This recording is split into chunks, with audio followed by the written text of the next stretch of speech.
So yes, now we are going to see how to solve a quadratic equation graphically. So our equation will be of the form y is equal to ax squared plus bx plus c. As I explained, a, b and c are constants, a not equal to 0. So what is the first step that you take for solving a quadratic equation graphically? First one, you have to form the table.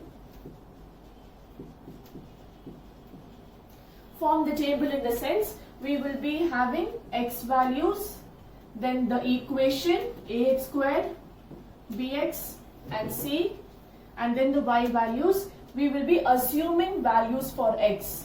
So like -3, -2, -1, 0, 1, 2 and 3, and similarly we'll solve the equation according to the operations given here. This is how you form the table.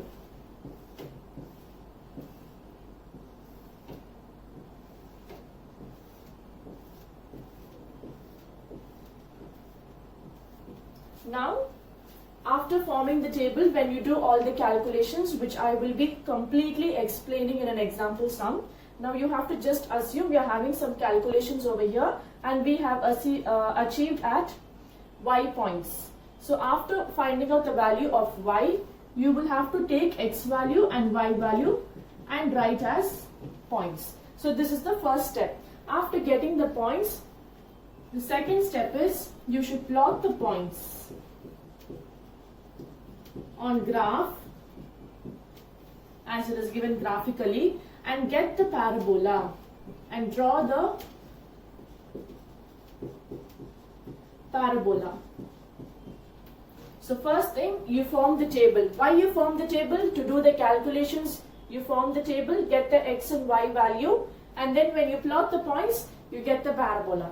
Then thirdly, you should find the point of intersection of the parabola with the x-axis.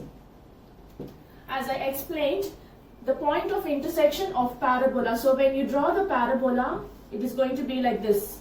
It can be of any form. It can touch 2 points, it can touch 1 point, it could be a floating parabola. So after drawing the parabola, you should analyze whether the parabola is touching the x-axis. If it is touching the x-axis, find the point of intersection of parabola and the x-axis. X-axis value is very important. So take those 2 points and write it here. So after writing this, you will see whether the points are real or real unequal or real equal or not real roots. So when you identify looking at the points, you should write roots are either real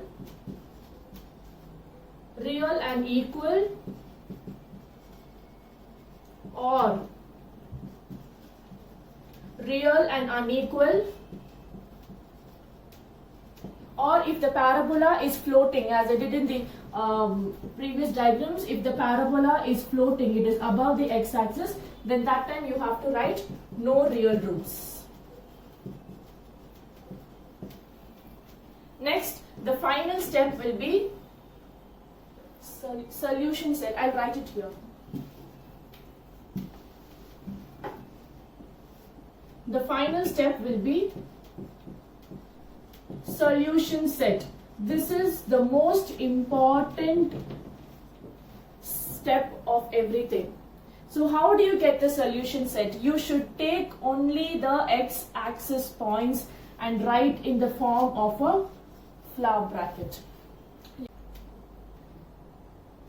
For example, if my parabola is cutting at -3, 0 and 3, 0, this is x value, this is y value.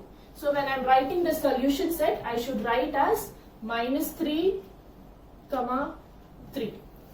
Take only the x values. Ignore the y values. So this is how you write the solution set.